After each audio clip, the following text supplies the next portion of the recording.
So enterprise structure എന്ന് വെച്ച് കഴിഞ്ഞാൽ ആദ്യമേ ഈ എസ് എ പിക്കകത്ത് നമ്മൾ ക്രിയേറ്റ് ചെയ്ത് കൊടുക്കുന്ന ഒരു ബേസ്മെന്റ് ആണ് എന്റർപ്രൈസ് സ്ട്രക്ചർ എന്ന് ഉദ്ദേശിക്കുന്നത്. ഓക്കെ, ഈ ബേസ്മെന്റ് എന്ന് ഉദ്ദേശിക്കുമ്പോഴത്തേക്കും ഈ എസ് എ പിക്കകത്ത് ഞാൻ ഇന്നലെ പറഞ്ഞ പോലെ ഇംപ്ലിമെന്റേഷൻ സൈഡിൽ വരുന്നതാണ് എന്റർപ്രൈസ് സ്ട്രക്ചർ. ഒരു known as A P using company S A P use ചെയ്യുമ്പോഴത്തേക്കും അവിടെ ഈ കമ്പനി ആദ്യം ക്രിയേറ്റ് ചെയ്ത് കൊടുക്കുന്ന പ്രോസസ്സാണ് എന്റർപ്രൈസ് സ്ട്രക്ചർ എന്ന് പറയുന്നത്. Okay, enterprise structure simple terms is the digital skeleton of a business within SAP. It maps how a company is legally and operationally organized so that software knows how to handle money, taxes and reports. ഇപ്പോൾ നിങ്ങൾ ഒരു company create ചെയ്യുന്നു, just consider ചെയ്യാൻ ഞാനിപ്പം എൻ്റെ പേരിൽ ഒരു company create ചെയ്യാം. അഭിജിത്ത് എന്റർപ്രൈസ് ലിമിറ്റഡ് എന്നും പറഞ്ഞിട്ട് ഒരു കമ്പനി ക്രിയേറ്റ് ചെയ്യണം. ഈ കമ്പനി അഭിജിത്ത് എന്റർപ്രൈസ് ലിമിറ്റഡ് എന്ന് പറയുന്ന ഈ ഒരു ടേം എസ് ഐ പി എന്ന് പറയുന്ന സോഫ്റ്റ്വെയറിനകത്ത് ഉണ്ടെങ്കിൽ മാത്രമേ എനിക്ക് ലീഗൽ റിപ്പോർട്ടിംഗ് നടക്കത്തുള്ളൂ. ഓക്കെ, ഇപ്പൊ legal reporting in case of taxes ആണെന്നുണ്ടെങ്കിലും report generating to shareholders ആണെങ്കിലും അതെല്ലാം ജനറേറ്റ് ചെയ്യുന്നത് എൻ്റെ കമ്പനി എസ് ഐ പിക്കകത്ത് രജിസ്റ്റർ ചെയ്ത് വെച്ചേക്കുന്ന എൻ്റെ ബേസ്മെന്റിലാണ്. അപ്പോൾ ആ ബേസ്മെന്റ് ക്രിയേറ്റ് ചെയ്യുന്നതാണ് എന്റർപ്രൈസ് സ്ട്രക്ചർ എന്ന് പറയുന്നത്. അതിനകത്ത് കമ്പനി ക്രിയേറ്റ് ചെയ്യുന്നതുണ്ട്, കമ്പനി കോഡ് ക്രിയേറ്റ് ചെയ്യുന്നതുണ്ട്, അങ്ങനെ പല പല കാര്യങ്ങളുണ്ട്. ഓക്കെ, ഇത് ജസ്റ്റ് ഒരു ടിപ്പിക്കൽ എക്സാമ്പിൾ ഞാൻ ഇവിടെ കൊടുത്തേക്കുന്നുണ്ടോ. Think of it like setting up of a new smartphone. Before you can use it, you have to define the language, time zone, user accounts. അതായത് ഒരു ഫോൺ മേടിക്കുമ്പോഴത്തേക്ക് നിങ്ങൾ ഇനീഷ്യലി അതിൻ്റെ കുറച്ച് സെറ്റപ്പും കാര്യങ്ങളൊക്കെ ചെയ്യത്തില്ലേ? അതേ സെയിം പരിപാടി തന്നെയാണ് എസ് ഐ പിക്കകത്ത്. നിങ്ങളുടെ കമ്പനിയിലാണ് നിങ്ങൾ ഇനി പണിയാനായിട്ട് പോകുന്നത്. അപ്പം അത് ചെയ്യുന്നതിന് മുന്നേ ആയിട്ട് എന്ത് ചെയ്യണം? നിങ്ങളുടെ കമ്പനി എസ് ഐ പിക്കകത്ത് രജിസ്റ്റർ ചെയ്യണം, ക്രിയേറ്റ് ചെയ്യണം, ഡിഫൈൻ ചെയ്യണം. ആ കാര്യങ്ങളൊക്കെ ചെയ്യുന്നതാണ് ഈ എന്റർപ്രൈസ് സ്ട്രക്ചർ എന്ന് പറയുന്നത്. ഓക്കെ, ഇനീഷ്യൽ ബേസ്മെന്റ് ലൈ ചെയ്യണം അവിടെ. അപ്പോൾ അതാണ് എന്റർപ്രൈസ് സ്ട്രക്ചർ കൊണ്ട് ഉദ്ദേശിക്കുന്നത്. ഓക്കെ, എഫ് ഐ സി യുവിനകത്തുള്ള എന്റർപ്രൈസ് സ്ട്രക്ചർ എന്തൊക്കെയാണ് അതിനകത്ത് വരുന്നത്? അതിനകത്ത് define company code, define business area, credit control area, assign company to company code, assign credit control area to company code. ഇത്രയും കോംപ്രമൈസ് ചെയ്യുന്നതാണ് എന്റർപ്രൈസ് സ്ട്രക്ചർ എന്ന് പറയുന്നത്. ഓക്കെ, എന്റർപ്രൈസ് സ്ട്രക്ചറിൽ ഫസ്റ്റ് വരുന്ന ഡിഫൈൻ കമ്പനി, ഞാൻ നേരത്തെ പറഞ്ഞ പോലെ അഭിജിത്ത് എന്റർപ്രൈസ് ലിമിറ്റഡ് എന്ന് പറയുന്ന ആ ഒരു പെർട്ടിക്കുലർ കമ്പനി ആദ്യം ക്രിയേറ്റ് ചെയ്യും. ആ ക്രിയേറ്റ് ചെയ്യുന്ന പ്രോസസ്സാണ് ഡിഫൈൻ കമ്പനി കൊണ്ട് ഉദ്ദേശിക്കുന്നത്. ഓക്കെ, ഈ കമ്പനി ക്രിയേറ്റ് ചെയ്യുന്ന എന്തിനു വേണ്ടിയിട്ടാണ്? ഞാൻ നേരത്തെ പറഞ്ഞ പോലെ ഇപ്പോൾ ലീഗൽ റിപ്പോർട്ടിങ്ങിന് വേണ്ടിയിട്ടാണെങ്കിലും ഇപ്പോൾ ടാക്സസിന്റെ പേർപ്പസിന് വേണ്ടിയിട്ടാണെന്നുണ്ടെങ്കിലും എൻ്റെ കമ്പനി എസ് ഐ പിക്കകത്ത് രജിസ്റ്റേർഡ് ആണെങ്കിൽ മാത്രമേ ഇതൊക്കെ ജനറേറ്റ് ചെയ്യാനായിട്ട് പറ്റത്തുള്ളൂ. അപ്പൊ കമ്പനി എന്തായാലും അവിടെ വേണം. സെക്കൻഡ് എന്താണ്? Define company code. Company code എന്ന് വെച്ച് കഴിഞ്ഞാൽ 4 ആൽഫ ന്യൂമറിക്കൽ ക്യാരക്ടർ ആണ്. ഓക്കെ, എത്ര? 4 ആൽഫ ന്യൂമറിക്കൽ ക്യാരക്ടർ. അതായത് ഇപ്പൊ ഞാൻ നേരത്തെ പറഞ്ഞു, കമ്പനി അഭിജിത്ത് എന്റർപ്രൈസ് ലിമിറ്റഡ് എന്നും പറഞ്ഞിട്ട് ഒരു പെർട്ടിക്കുലർ കമ്പനി ഞാൻ ക്രിയേറ്റ് ചെയ്യുകയാണെന്നുണ്ടെങ്കിൽ എനിക്ക് എസ് എ പിക്കകത്ത് ഞാൻ എവിടെയൊക്കെ എന്തൊക്കെ കോൺഫിഗറേഷനും പോസ്റ്റിങ്സ് ഒക്കെ ചെയ്യുമോ എല്ലായിടത്തും അഭിജിത്ത് എന്റർപ്രൈസ് ലിമിറ്റഡ് എന്ന് പറയുന്ന ലെന്തി ക്യാരക്ടർ യൂസ് ചെയ്യാനായിട്ട് പറ്റത്തില്ല. കാരണം ലിമിറ്റഡ് സ്പേസ് മാത്രമേ ചില ബോക്സസിനൊക്കെ ഉണ്ടാവത്തുള്ളൂ. അപ്പോൾ എല്ലായിടത്തും ഈ അഭിജിത്ത് എന്റർപ്രൈസ് ലിമിറ്റഡ് എന്ന് പറയുന്ന ടേം യൂസ് ചെയ്യുന്നതിന് പകരം ഈ അഭിജിത്ത് എന്റർപ്രൈസ് ലിമിറ്റഡിനെ റെപ്രസെന്റ് ചെയ്യുന്ന short 4 alpha numerical characters generate ചെയ്യും. ആ ഷോർട്ട് 4 ആൽഫ ന്യൂമറിക്കൽ ക്യാരക്ടറിനെയാണ് കമ്പനി കോഡ് എന്ന് പറയുന്നത്. ഇപ്പൊ സപ്പോസ് ഞാനിപ്പോൾ എ ബി 1 2 എന്ന് പറയുന്ന ഒരു കോഡ് ക്രിയേറ്റ് ചെയ്ത് കഴിഞ്ഞാൽ അതാണ് എൻ്റെ കമ്പനി കോഡ് എന്ന് പറയുന്നത്. അപ്പോൾ എൻ്റെ കമ്പനിയെ റെപ്രസെന്റ് ചെയ്യുന്ന ഷോർട്ട് ആയിട്ടുള്ള 4 ആൽഫ ന്യൂമറിക്കൽ ക്യാരക്ടർ ആയിരിക്കും കമ്പനി കോഡ് എന്ന് പറയുന്നത്. Okay, then comes business area. Business area എന്ന് പറഞ്ഞാൽ വേറൊന്നുമില്ല, ഏരിയാസ് ഓഫ് ഓപ്പറേഷൻസ് ആണ്. ഇപ്പോൾ എൻ്റെ കമ്പനി ജസ്റ്റ് ഞാൻ ഇപ്പോൾ പറഞ്ഞ പോലെ അഭിജിത്ത് എന്റർപ്രൈസ് ലിമിറ്റഡ്, ഈ അഭിജിത്ത് എന്റർപ്രൈസ് ലിമിറ്റഡിന് ഏരിയാസ് ഓഫ് ഓപ്പറേഷൻസ് കാണും. ലൈക്ക് പ്രൊഡക്ഷൻ നടക്കുന്ന ചിലപ്പോൾ കേരളത്തിലായിരിക്കാം, ചിലപ്പോൾ മാർക്കറ്റിംഗ് നടക്കുന്ന തമിഴ്നാട്ടിലായിരിക്കാം, അതിൻ്റെ ഡിസ്ട്രിബ്യൂഷൻ നടക്കുന്ന വേറെ ഏതെങ്കിലും പെർട്ടിക്കുലർ സ്റ്റേറ്റിലോ ഡിസ്ട്രിക്റ്റിലോ എവിടെയെങ്കിലും ആയിരിക്കാം. അപ്പം ഓരോ ഏരിയാസിനും, അതായത് ഓരോ ആക്ടിവിറ്റീസ് നടക്കുന്ന ഓരോ ഏരിയാസിനെയും ക്ലാസിഫൈ ചെയ്ത് കൊടുക്കുന്നതാണ് ബിസിനസ് ഏരിയ എന്ന് പറയുന്നത്. ഇപ്പം ഞാൻ പറഞ്ഞല്ലോ, പ്രൊഡക്ഷൻ നടക്കുന്ന എവിടെ? കേരളത്തിലായിരിക്കാം, മാർക്കറ്റിംഗ് നടക്കുന്നത് തമിഴ്നാട്ടിലും. അപ്പോൾ കേരളത്തിൽ പ്രൊഡക്ഷൻ ഉണ്ട്. അപ്പം കേരളയിൽ പ്രൊഡക്ഷൻ ഉണ്ടെന്നുള്ള കാര്യം ഞാൻ ഈ ബിസിനസ് ഏരിയ ത്രൂ ആണ് ഡിഫൈൻ ചെയ്യുന്നത്. ഓക്കെ, അപ്പോൾ ഇപ്പോൾ പ്രൊഡക്ഷൻ എന്നും പറഞ്ഞിട്ട് ഞാൻ ഒരു പെർട്ടിക്കുലർ സ്പേസിൽ ഫില്ല് ചെയ്യുമ്പോഴത്തേക്കും ഈ പ്രൊഡക്ഷൻ കേരള എന്ന് അസൈൻ ചെയ്ത് കൊടുക്കുമ്പോഴത്തേക്കുമാണ് ശരിക്കും അവിടെ ബിസിനസ് ഏരിയ ജനറേറ്റ് ചെയ്യുന്നത്. ഓക്കെ, അപ്പോൾ കോൺസെപ്റ്റ് മാത്രം മനസ്സിലാക്കി വെച്ചിരുന്നാൽ മതി. ബിസിനസ് ഏരിയ എന്ന് പറഞ്ഞാൽ areas of operations of A particular company. Okay, എത്ര ഓപ്പറേഷൻസ് ഉണ്ടോ ആ ഓപ്പറേഷൻസ് എല്ലാം ഈ ബിസിനസ് ഏരിയക്കകത്ത് ഡിഫൈൻ ചെയ്യണം. ഇപ്പൊ ബിസിനസ് സപ്പോസ് ഇപ്പം എൻ്റെ ബിസിനസ് ലൈക്ക് ഞാൻ മുംബൈയിലാണ് ഓപ്പറേറ്റ് ചെയ്യുന്നതെന്ന് വിചാരിച്ചോ. എൻ്റെ കമ്പനി ഇൻകോപ്പറേറ്റ് ചെയ്തേക്കുന്നത് മുംബൈയിലാണ്. ഓക്കെ. എൻ്റെ കമ്പനിക്ക് വേറെ ബ്രാഞ്ചസോ കാര്യങ്ങളോ ഒന്നുമില്ല. ജസ്റ്റ് ഒരൊറ്റ ഹെഡ് ക്വാർട്ടേഴ്സ് മാത്രമേ ഉള്ളൂ, മുംബൈയിലാണ്. പക്ഷെ ഞാൻ സ്റ്റോക്ക് എടുത്ത് പ്രൊഡക്ഷൻ ചെയ്യുന്നത് കേരളത്തിലായിരിക്കാം. കാരണം എനിക്ക് സാധനങ്ങൾ കുറച്ചുകൂടെ എളുപ്പത്തിന് കിട്ടുന്നത് കേരളത്തിൽ നിന്നാണ്.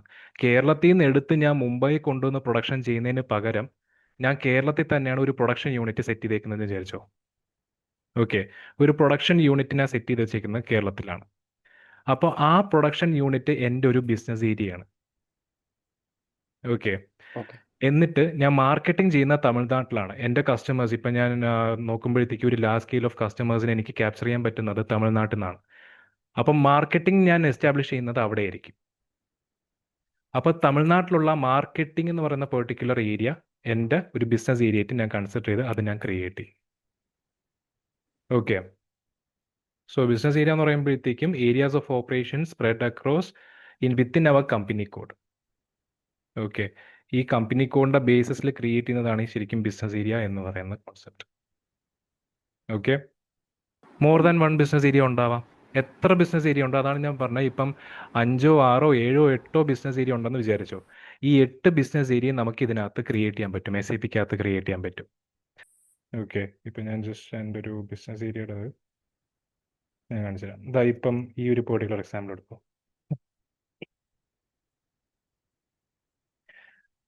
ഇപ്പോൾ ഈ 0001 എന്ന് കണ്ടോ. ഇപ്പം നെയിമിംഗ് കൊടുത്തേക്കുന്ന 0001 എന്നാണ്. ഇപ്പം ഇവിടെ നമ്മൾ ക്രിയേറ്റ് ചെയ്യുമ്പോഴത്തേക്കും ബിസിനസ് ഏരിയ പ്രൊഡക്ഷൻ എന്നും പറഞ്ഞ് കൊടുക്കും. ഓക്കെ. എന്നിട്ട് ഇപ്പം നമുക്ക് വേണമെന്നുണ്ടെങ്കിൽ ഇവിടെ ഓൾട്ടർ ചെയ്യാം. ഈ 0001 പകരം ഇവിടെ കേരള എന്നും പറഞ്ഞുവേണമെങ്കിൽ കൊടുക്കാം. ഓക്കെ. തൊട്ട് താഴത്തെ ലൈനിൽ അടുത്ത് ഇനിയിപ്പം ഇവിടെ തമിഴ്നാടെന്നും പറഞ്ഞ് കൊടുത്തിട്ട് ഇവിടെ ബിസിനസ് ഏരിയ മാർക്കറ്റിംഗ് എന്ന് വേണമെങ്കിലും കൊടുക്കാം. അങ്ങനെ താഴെ താഴെ നമുക്ക് കുറേ ലൈൻസ് ഉണ്ടാവും, അതെല്ലാം ഇങ്ങനെ ഫില്ല് ചെയ്ത് കൊടുക്കാൻ പറ്റും. Yes, that's business area. അപ്പം ഈ ബിസിനസ് ഏരിയ എന്റർപ്രൈസ് സ്ട്രക്ചറിൽ വരുന്ന തേർഡ് ഐറ്റമാണ്. ഓക്കെ. ബിസിനസ് ഏരിയ എന്ന് പറഞ്ഞ concept. Credit control area. Credit control area എന്ന് വെച്ച് കഴിഞ്ഞാൽ ഇപ്പം നമ്മുടെ കമ്പനിക്കകത്ത് ഇപ്പോൾ കുറേ കസ്റ്റമേഴ്സ് ആണ്. ഇപ്പോൾ MNC ആകുമ്പോഴത്തേക്കും ഇഷ്ടംപോലെ കസ്റ്റമേഴ്സ് കാണും. ഓക്കെ. അപ്പം ഈ ക്രെഡിറ്റ് കൺട്രോൾ ഏരിയ എന്ന് പറഞ്ഞാൽ ജനറലൈസ് ചെയ്ത് പറയുന്നതെന്ന് വെച്ച് കഴിഞ്ഞാൽ ക്രെഡിറ്റ് ലിമിറ്റിംഗ് ഫോർ കസ്റ്റമേഴ്സ് ആണ്. ഓക്കെ. നമ്മളിപ്പം എല്ലാ ട്രാൻസാക്ഷൻസും ക്യാഷ് ബേസിസിൽ തന്നെ ചെയ്യണമെന്നില്ല, ക്രെഡിറ്റ് ബേസിസിലും ചെയ്യും. അപ്പോൾ കസ്റ്റമേഴ്സിനെ നമ്മൾ ഹോൾഡ് ഓൺ ചെയ്ത് നിൽക്കണമെന്നുണ്ടെങ്കിൽ അവർ നമ്മുടെ ആ ഒരു ട്രസ്റ്റ് ബിൽഡ് ചെയ്ത് നിൽക്കണമെന്നുണ്ടെങ്കിൽ അവർക്ക് നമ്മൾ ക്രെഡിറ്റ് ഫെസിലിറ്റീസ് കൊടുത്താലേ പറ്റുള്ളൂ. ഒരു ബിസിനസ് റൺ ചെയ്യണമെന്നുണ്ടെങ്കിൽ അങ്ങനെയൊക്കെ പറ്റത്തുള്ളൂ. അപ്പം ക്രെഡിറ്റ് ഫെസിലിറ്റി നമ്മൾ കൊടുക്കുമ്പോഴത്തേക്കും നമുക്ക് ഒരു ലിമിറ്റ് ഓരോ യൂസറിനോ ഇല്ലെങ്കിൽ ഓതറൈസ്ഡ് പേഴ്സൺസിന് ഓരോ ലിമിറ്റ് സെറ്റ് ചെയ്യും. ഇന്ന കസ്റ്റമർക്ക് ഇത്ര ലിമിറ്റ്, ഇന്ന കസ്റ്റമർക്ക് ഇത്ര ലിമിറ്റ് എന്നും പറഞ്ഞിട്ട് ലിമിറ്റ് സെറ്റ് ചെയ്യും. ആ ലിമിറ്റ് സെറ്റ് ചെയ്യുന്ന ഏരിയയാണ് ക്രെഡിറ്റ് കൺട്രോൾ ഏരിയ എന്ന് പറയുന്നത്. ഓക്കെ. ഇപ്പം എൻ്റെ കമ്പനി അഭിജിത്ത് എൻ്റർപ്രൈസ് ലിമിറ്റഡിനകത്ത് 5 കസ്റ്റമേഴ്സ് ഇപ്പോൾ ഉണ്ടെന്നുണ്ടെങ്കിൽ ആ 5 കസ്റ്റമേഴ്സിന് ചിലപ്പോൾ 5 ക്രെഡിറ്റ് ലിമിറ്റ് ആയിരിക്കും. ഒരാൾക്ക് 1,00,000 ആണെങ്കിൽ മറ്റേ ആൾക്ക് ചിലപ്പോൾ 50,000 ആയിരിക്കും. അത് ആ ഒരു ബിസിനസ് നേച്ചറും ട്രാൻസാക്ഷൻ്റെ ഒക്കെ ബേസിലായിരിക്കും അത് ക്രിയേറ്റ് ചെയ്യുന്നത്. അത് അങ്ങനെ ആ ഒരു ലിമിറ്റ് സെറ്റ് ചെയ്യുന്ന പ്രൊസീജിയറൊക്കെയാണ് ക്രെഡിറ്റ് കൺട്രോൾ ഏരിയയിൽ നടക്കുന്നത്. ഓക്കെ. അവിടെ ക്രെഡിറ്റ് ലിമിറ്റ് സെറ്റ് ചെയ്യുന്ന പ്രോസസ്സാണ്. And next one, assign company to company code. ഞാൻ പറഞ്ഞു കമ്പനി എന്ന് പറയുന്ന കോൺസെപ്റ്റ്. അപ്പോൾ ഈ പറഞ്ഞ കമ്പനി അഭിജിത്ത് എൻ്റർപ്രൈസ് ലിമിറ്റഡ് എന്ന് പറയുന്ന കമ്പനി ഞാൻ ക്രിയേറ്റ് ചെയ്തു. അതേപോലെ കമ്പനി കോഡ് ഞാൻ ക്രിയേറ്റ് ചെയ്തു. ഇപ്പോൾ AB12 എന്ന് പറയുന്ന 4 ആൽഫാ ന്യൂമറിക്കൽ ക്യാരക്ടർ ഞാൻ ക്രിയേറ്റ് ചെയ്തു. അപ്പോൾ ഒരു പേജിൽ ഇല്ലെങ്കിൽ ഒരു ഏരിയയിൽ ഞാൻ ഈ കമ്പനി ക്രിയേറ്റ് ചെയ്തു, മറ്റേ ഏരിയയിൽ വേറൊരു ഏരിയയിൽ ഞാൻ കമ്പനി കോഡും ക്രിയേറ്റ് ചെയ്തു. ഇത് തമ്മിൽ ലിങ്ക് വരണം എന്നുണ്ടെങ്കിൽ ഒരു ലിങ്ക് വരണം എന്നുണ്ടെങ്കിൽ we need to assign company to company code. കമ്പനിയും കമ്പനി കോഡും തമ്മിൽ അസൈൻ ചെയ്താൽ മാത്രമേ ഞാൻ പിന്നീട് ഫ്യൂച്ചറിൽ ഒരു പോസ്റ്റിംഗ് ചെയ്യുകയാണെന്ന് വിചാരിച്ചോ. AB12 ഒരു പേർച്ചേസിനെ റെക്കോർഡ് ചെയ്യുകയാണ്.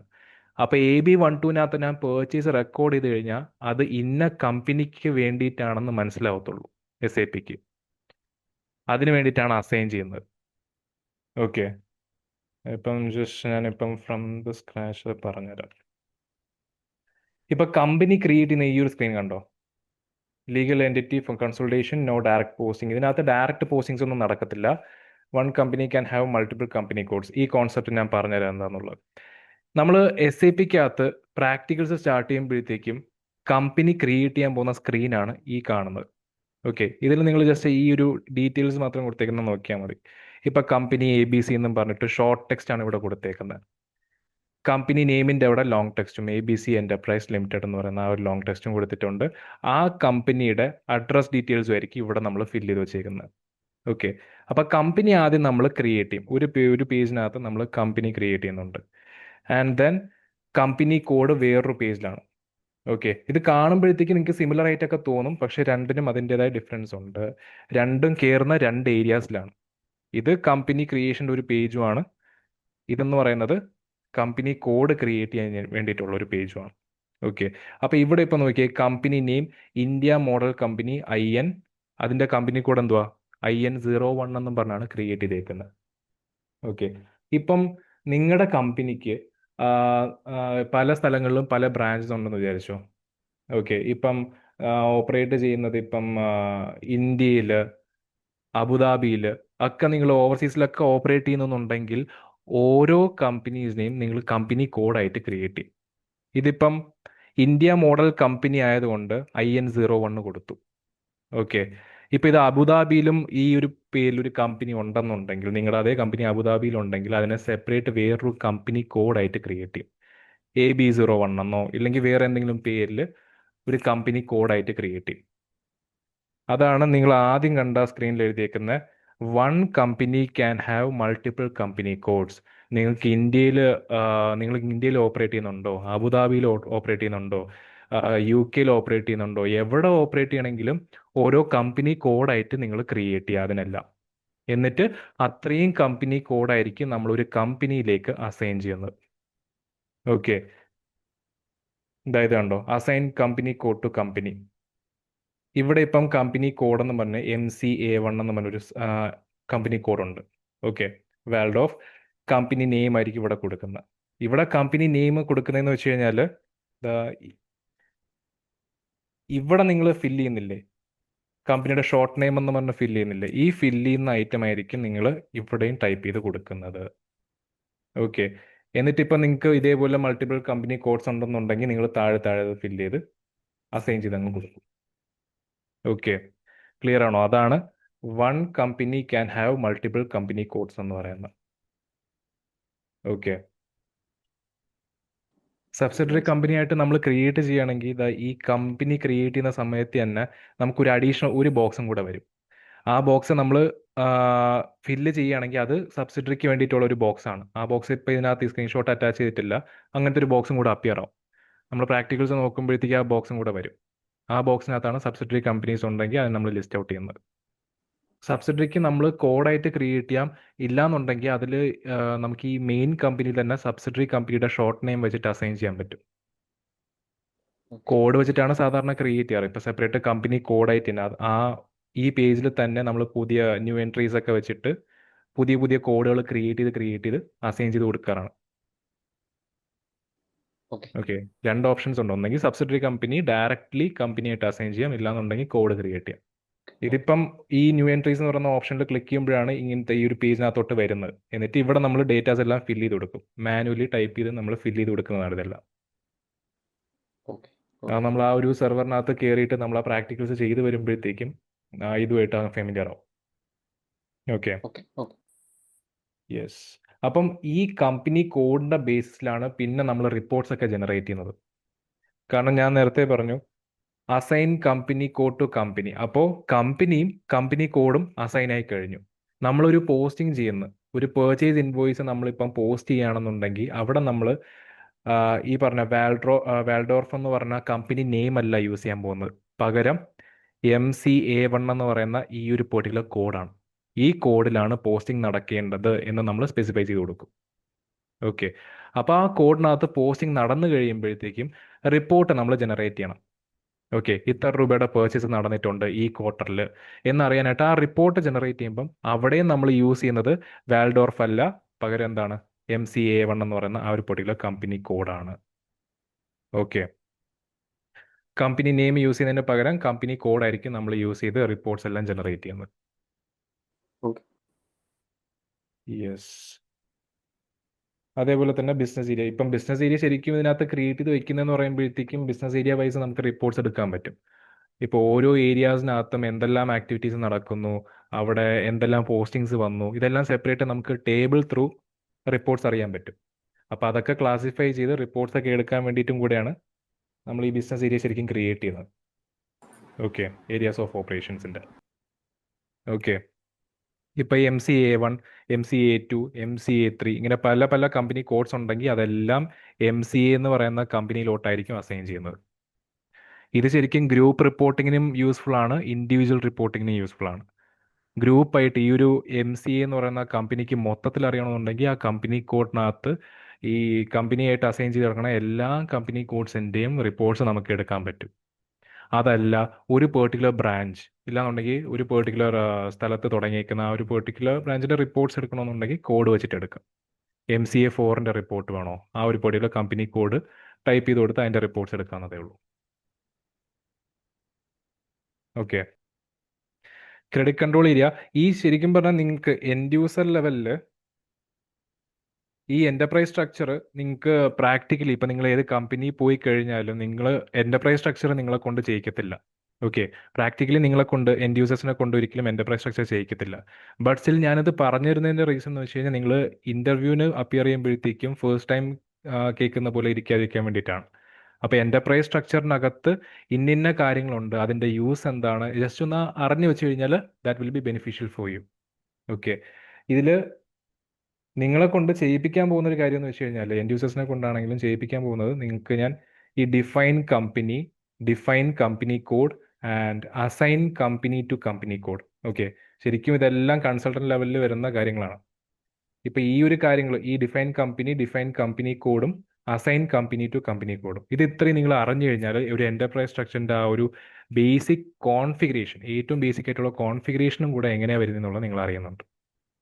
ഓക്കെ, അപ്പം just Mar end user posting മാത്രം പഠിക്കാണ്ട് ഒരു കോൺഫിഗറേഷൻ എങ്ങനെയാണ് ബിൽഡപ്പ് ചെയ്തെടുക്കുന്നതെന്നും കൂടെ നിങ്ങൾ പഠിക്കുക എൻ്റെ കൂട്ടത്തിൽ.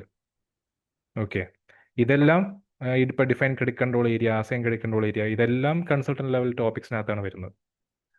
അതിനകത്ത് നമുക്ക് ആഡ് ചെയ്ത് കുറേ കാര്യങ്ങൾ ഇതിനകത്ത് പിന്നെയും ചെയ്യാനുണ്ട്. ഓക്കെ,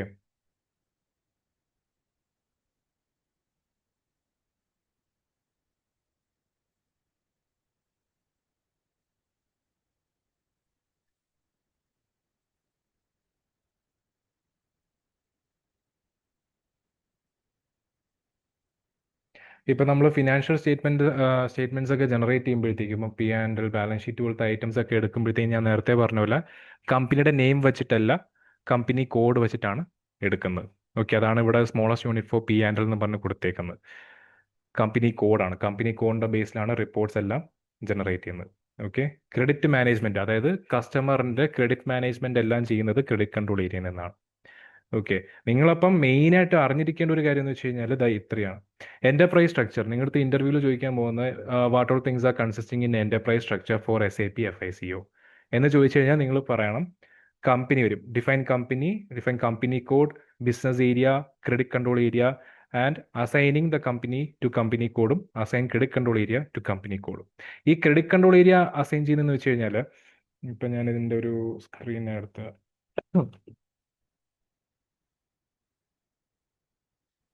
ഓക്കെ, ഇതാണ് ജസ്റ്റ് ഒരു ബേസിക് സ്ക്രീൻ എന്ന് പറയുന്നത്. ഓക്കെ,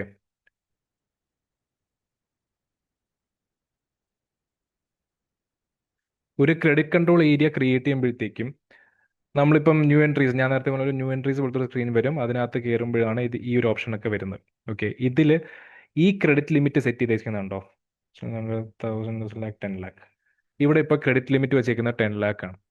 ഇതെന്ന് പറഞ്ഞാൽ ജനറൽ ആയിട്ട് സെറ്റ് ചെയ്ത് വെച്ചേക്കുന്നതാണ്. ഒരു കസ്റ്റമറിനും, അതിപ്പോൾ എൻ്റെ കമ്പനിയിലുള്ള 5 കസ്റ്റമേഴ്സ് ആണെങ്കിലും 5 കസ്റ്റമേഴ്സിന് കൊടുക്കുമ്പോഴാണെങ്കിലും 10 ലക്ഷം രൂപയ്ക്ക് മുകളിൽ ഒരു കസ്റ്റമേഴ്സിനും കൊടുക്കാൻ പാടില്ല എന്ന് ബേസിക് ആയിട്ട് സെറ്റ് ചെയ്ത് വെച്ചേക്കുന്നതാണ് ഇവിടെ ഈ ക്രെഡിറ്റ് ലിമിറ്റ് എന്ന് പറഞ്ഞാൽ 10 lakhs. ഓക്കെ, അത് കമ്പനിയുടെ ആ ഒരു ക്രെഡിറ്റ് പോളിസീസിനെ ബാധിക്കാതിരിക്കാൻ വേണ്ടിയിട്ടാണ് ഇവിടെ ആദ്യമേ ലിമിറ്റ് സെറ്റ് ചെയ്ത് വെച്ചേക്കുന്നത്. ഇപ്പം നിങ്ങൾ ഇപ്പോൾ കസ്റ്റമറിന് ക്രെഡിറ്റ് ഇപ്പോൾ ചെയ്യുന്നു, ക്രെഡിറ്റ് സെയിൽസ് ചെയ്യുന്നു. ക്രെഡിറ്റ് സെയിൽസ് ചെയ്യുമ്പം ഇപ്പോൾ 15 ലക്ഷം രൂപയുടെ ക്രെഡിറ്റ് സെയിൽസ് ആണ് നിങ്ങൾ പോസ്റ്റ് ചെയ്യാൻ ഉദ്ദേശിക്കുന്നതെന്നുണ്ടെങ്കിൽ അവിടെ SAP എറർ തരും. നിങ്ങൾക്ക് ഈ 15 ലക്ഷം രൂപയുടെ പോസ്റ്റ് ചെയ്യാനായിട്ട് പറ്റത്തില്ല, കാരണം ഓൾറെഡി ഇവിടെ 10 lakhന്റെ ലിമിറ്റ് കിടക്കുന്നുണ്ട്. ഓക്കെ, അപ്പൊ അതൊരു റെസ്ട്രിക്ഷൻ വയ്ക്കുന്നതാണ് അവിടെ. ഇനി എത്രയോ കസ്റ്റമേഴ്സ് ഉണ്ടാവട്ടെ, പക്ഷെ മാക്സിമം അലൗബിൾ ക്രെഡിറ്റ് ലിമിറ്റ് എന്ന് പറയുന്നത് 10 lakhs ആണ്. അതാണ് ഇവിടെ സെറ്റ് ചെയ്യുന്നത് ബേസ് ആയിട്ട്. ഓക്കെ. ഈ ക്രെഡിറ്റ് കൺട്രോൾ ഏരിയ, അതായത് ഇവിടെ ഈ ക്രെഡിറ്റ് കൺട്രോൾ ഏരിയ എന്ന് പറഞ്ഞിട്ടൊരു ബോക്സ് ഉണ്ടോ, ഇവിടെ നമ്മളൊരു കോഡ് കൊടുക്കും. ജസ്റ്റ് ഒരു റാൻഡം 4 character കോഡ്. ഇപ്പോൾ ജസ്റ്റ് AB23 എന്നും പറഞ്ഞിട്ട് എന്തെങ്കിലും ഒരു കോഡ് കൊടുത്തെന്ന് വിചാരിച്ചോ. ആ കോഡ് നമ്മൾ കമ്പനി കോഡിലേക്ക് അസൈൻ ചെയ്യും. ഓക്കെ. ഇവിടെ ഇപ്പോൾ AB23 നമ്മൾ കൊടുക്കുകയാണെന്നുണ്ടെങ്കിൽ ആ AB23ക്ക് അകത്താണ് ഏത് സ്റ്റോർ ചെയ്യുന്നത്, ഈ 10 lakhs ഈ ഒരു പെർട്ടിക്കുലർ പോളിസി സ്റ്റോർ ചെയ്യുന്നത്. ഓക്കെ.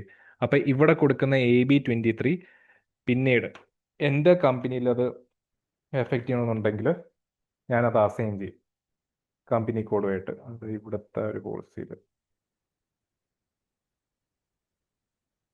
ഈ assign credit control area to company കോഡില്ല, ഈ പറയുന്ന സ്റ്റെപ്പിൽ ഞാൻ അസൈൻ ചെയ്യും. AB23 എന്ന് പറയുന്ന ആ ഒരു പെർട്ടിക്കുലർ കോഡ് എൻ്റെ AB12 എന്ന് പറഞ്ഞ കമ്പനി കോഡുമായിട്ട് ഞാൻ അസൈൻ ചെയ്യും. എന്തിനാ അത് അസൈൻ ചെയ്യുന്നത്? കാരണം ഞാൻ പറഞ്ഞു, റിപ്പോർട്ട്സ് ജനറേറ്റ് ചെയ്യുന്നതാണെങ്കിലും എല്ലാ കാര്യങ്ങളും പിന്നെ അങ്ങോട്ട് നടക്കാൻ പോകുന്ന കമ്പനി കോഡിന്റെ ബേസിസിലാണ്. അപ്പൊ കമ്പനി കോഡിനകത്ത് ഈ പറയുന്ന എമൗണ്ട് ലിമിറ്റ് എഫക്റ്റ് ആയാൽ മാത്രമേ എൻ്റെ കമ്പനി കോഡിൽ പോസ്റ്റിങ്സ് ചെയ്യുമ്പോഴത്തേക്ക് അവിടെ എറർ അടിച്ച് വരത്തുള്ളൂ. 15 ലക്ഷം രൂപയുടെ പോസ്റ്റിംഗ് ചെയ്യുമ്പോഴത്തേക്ക് AB12-നകത്ത് 15 ലക്ഷം രൂപയുടെ പോസ്റ്റിംഗ് ചെയ്യുമ്പം അവിടെ നിങ്ങൾക്ക് SAP എറർ വരും, പോസ്റ്റിംഗ് ചെയ്യാൻ പറ്റത്തില്ല. കാരണം 10 ലക്ഷം രൂപയുടെ ലിമിറ്റ് എവിടെ കിടക്കുന്നു, ഈ ക്രെഡിറ്റ് കൺട്രോൾ ഏരിയക്കകത്ത് കിടപ്പുണ്ട് എന്നും പറഞ്ഞിട്ട് SAP ആ ഒരു എറർ ത്രോ ചെയ്യും.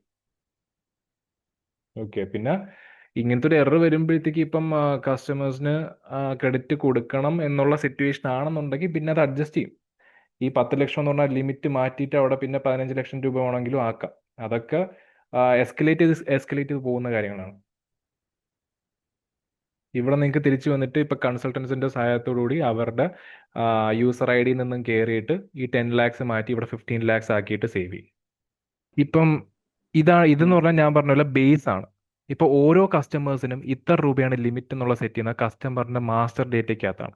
കസ്റ്റമർ മാസ്റ്റർ ഡേറ്റ എന്ന് ഉദ്ദേശിക്കുന്നത് ഈ മാസ്റ്റർ ഡേറ്റയ്ക്കകത്താണ് കസ്റ്റമറിന്റെ നെയിം, അവരുടെ അഡ്രസ്സ്, അവരുടെ പേയ്മെന്റ് ടേംസ് എന്ന് ഉദ്ദേശിക്കുന്നത് ഏത് മീഡിയം ത്രൂ ആണ് അവർ പേയ്മെന്റ് ചെയ്യുന്നത്, അവരുടെ പേയ്മെന്റ് ഡ്യൂ ഡേറ്റ് എപ്പോഴാണ്, അതേപോലെ തന്നെ ഈ ക്രെഡിറ്റ് കൺട്രോൾ ഏരിയ, അവർക്ക് വേണ്ടിയിട്ടുള്ള ക്രെഡിറ്റ് കൺട്രോൾ ഏരിയ ഉണ്ട്.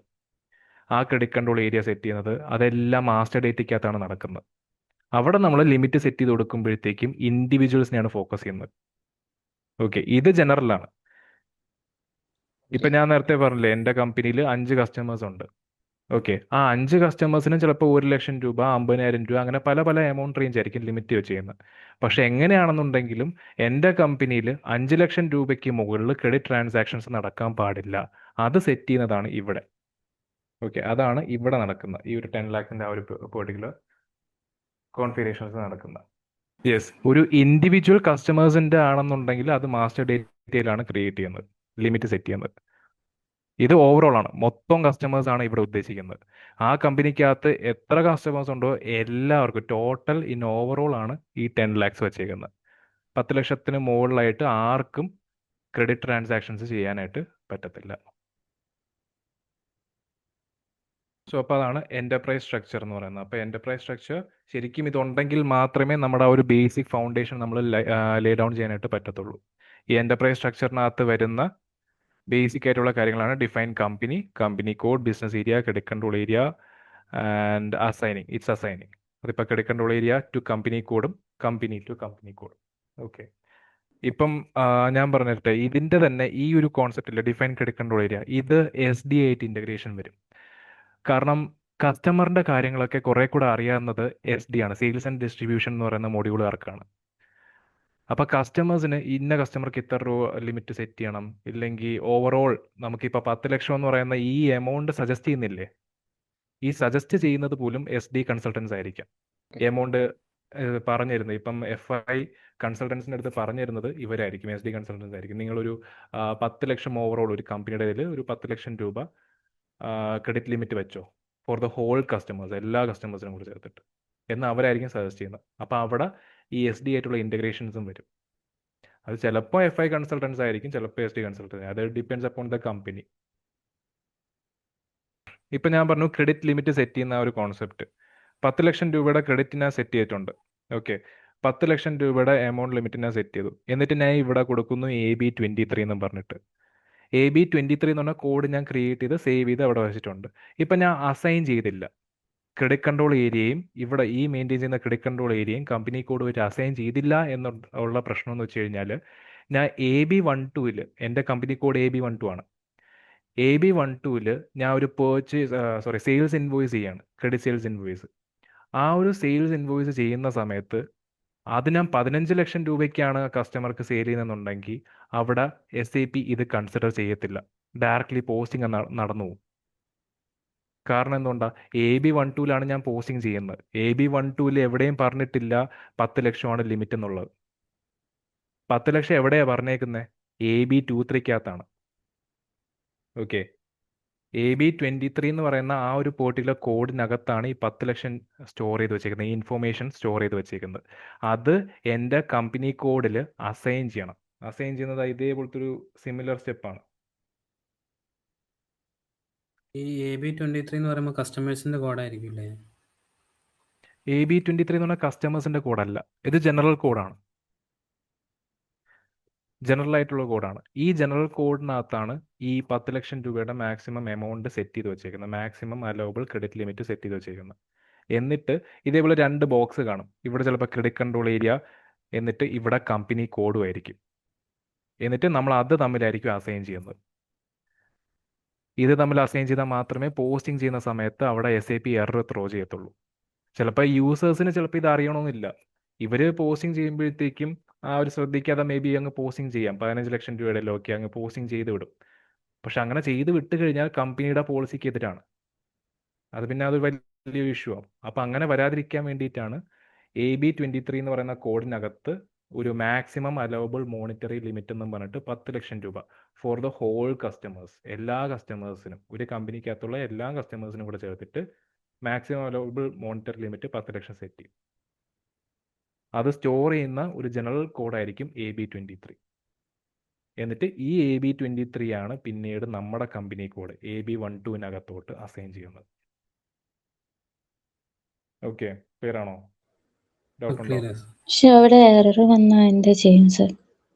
ഇപ്പം ഞാൻ നേരത്തെ പറഞ്ഞ പോലെ തന്നെയാണ്. ഇപ്പോൾ ഒരു എറർ വന്നു, 15 ലക്ഷം രൂപയുടെ പോസ്റ്റിംഗ് ചെയ്യാൻ നോക്കി, എറർ വന്നു. എറർ വന്നു കഴിഞ്ഞാൽ നമ്മളിത് നേരെ നമ്മുടെ റിപ്പോർട്ടിംഗ് മാനേജർ ആരാണോ അവർ ആദ്യം കൺസൾട്ട് ചെയ്യും. ഇങ്ങനത്തെ ഒരു ഇഷ്യൂ വന്നു. അപ്പോൾ അവർ 2 സൊല്യൂഷൻസ് ആദ്യം സജസ്റ്റ് ചെയ്യും. ഒന്നെങ്കിൽ ഈ പോസ്റ്റിംഗ് ഹോൾഡ് ചെയ്യാനായിട്ടോ അല്ലെങ്കിൽ പാർക്ക് ചെയ്ത് വെക്കാനായിട്ടോ പറയും. പിന്നെ ഒരു ഡിസ്കഷൻ നടത്തിയിട്ട് ഈ കസ്റ്റമർക്ക് നമ്മൾ അലൗ ചെയ്യണോ വേണ്ടെന്നുള്ളതൊക്കെ തീരുമാനിക്കാനായിട്ട്, 15 ലക്ഷം രൂപയുടെ ക്രെഡിറ്റ് സെയിൽസ് അനുവദിക്കണോ വേണ്ടെന്നുള്ള തീരുമാനിക്കാനായിട്ട്. ഇല്ലാന്നുണ്ടെങ്കിൽ ഇത് സ്പോട്ടിൽ തന്നെ FI കൺസൾട്ടൻസ് ഈ ലിമിറ്റ് അങ്ങ് മാറ്റി കൊടുക്കും. ലിമിറ്റ് മാറ്റിയിട്ട് 15 ലക്ഷം അപ്പം തന്നെ ആക്കിയിട്ട് പോസ്റ്റിംഗ് ചെയ്തോളാനായിട്ട് പറയും യൂസേഴ്സിൻ്റെ അടുത്ത്. അഡ്ജസ്റ്റ് ചെയ്യുന്നതാണോ? എമൗണ്ട് അഡ്ജസ്റ്റ് ചെയ്യും ഡയറക്ട്ലി, ആദ്യമേ അസൈൻ ഉം. ചെയ്യും. ഓക്കെ. സാർ അപ്പം ഇവിടെ എമൗണ്ട് ഇങ്ങനെ അഡ്ജസ്റ്റ് ചെയ്യുമ്പോൾ ഇത് പിന്നീട് പഠിക്കുമായിരിക്കും. സോ അപ്പോൾ ജനറൽ ആയിട്ടുള്ള ലിമിറ്റ് മാറ്റും. ദെൻ സാർ പറഞ്ഞ പോലെ ഒരു കസ്റ്റമറിന്റെ എൻട്രി ഉണ്ടല്ലോ, മാസ്റ്റർ എൻട്രി, അവിടെ പോയിട്ട് ചേഞ്ച് ചെയ്യേണ്ടി വരും, അങ്ങനെയല്ലേ? അവിടെ പോയിട്ട് ചേഞ്ച് ചെയ്യേണ്ടി, അതെ, അവിടെ പോയിട്ടും ചേഞ്ച് ചെയ്യേണ്ടി വരും. മാസ്റ്റർ ഡേറ്റിൽ പോയിട്ട് ചേഞ്ച് ചെയ്യേണ്ടി വരും. ഓക്കെ, കാരണം ഇവിടെയും മാറ്റേണ്ടി വരും, അവിടെ മാറ്റേണ്ടി വരും. അവിടെ മാറ്റേണ്ടി വരും. യെസ്, ചിലപ്പോൾ ആ കസ്റ്റമർക്ക് ലിമിറ്റ് ഇത്രയും വെച്ചിട്ട് ഉണ്ടാവണമെന്നില്ല. അപ്പോൾ ആ ലിമിറ്റ് നമ്മൾ അഡ്ജസ്റ്റ് ചെയ്യണം, അവിടെ അഡ്ജസ്റ്റ് ചെയ്യണം. കാരണം അവിടെ അഡ്ജസ്റ്റ് ചെയ്തില്ല എന്നുണ്ടെങ്കിൽ അത് വേറൊരു എറർ ആയിട്ട് വരും. ഓക്കെ, എന്തായാലും എറർ വരും, ഡയറക്ട്ലി പോസ്റ്റിംഗ് നടക്കത്തില്ല. Got it. യാ.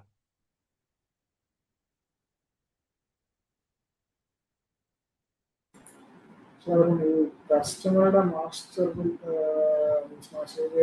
അവർക്കും സെപ്പറേറ്റ് ക്രെഡിറ്റ് കൺട്രോൾ കോഡ് വെക്കുമോ? 2 കാര്യമായിട്ട് ചെയ്യാൻ പറ്റും. ഒന്നെങ്കിൽ ഡയറക്റ്റ് കസ്റ്റമർ മാസ്റ്റർ ഡേറ്റയ്ക്കകത്ത് തന്നെ എമൗണ്ട് ലിമിറ്റ് സെറ്റ് ചെയ്യാൻ പറ്റും. ഓക്കെ, ഒന്നെങ്കിൽ നമ്മളിപ്പോൾ 5 ലക്ഷം രൂപ 10 ലക്ഷം രൂപ എന്ന് എമൗണ്ട് സെറ്റ് ചെയ്യാനായിട്ട് പറ്റും. ഇല്ലാന്നുണ്ടെങ്കിൽ ആ ഫീൽഡ് ഓഫ് ആണെന്നുണ്ടെങ്കിൽ, ചില കമ്പനീസ് അത് ഓഫ് ചെയ്ത് വെക്കും. ആ ഒരു പെർട്ടിക്കുലർ ഫീൽഡ് ഓഫ് ആണെന്നുണ്ടെങ്കിൽ നമുക്ക് കോഡ് അസൈൻ ചെയ്യാൻ പറ്റും. ഏത് കോഡ്? ക്രെഡിറ്റ് കൺട്രോൾ ഏരിയയുടെ കോഡ്. ഞാനിപ്പോൾ പറഞ്ഞ AB23 പോലത്തെ കോഡില്ലേ, ആ കോഡിനകത്ത് എമൗണ്ട് സെറ്റ് ചെയ്ത് വെച്ചിട്ടുണ്ടാവും ആദ്യമേ ഓൾറെഡി. ആ കോഡ് അസൈൻ ചെയ്യാനായിട്ട് പറ്റും. 2 ഓപ്ഷൻസ് ഉണ്ട്.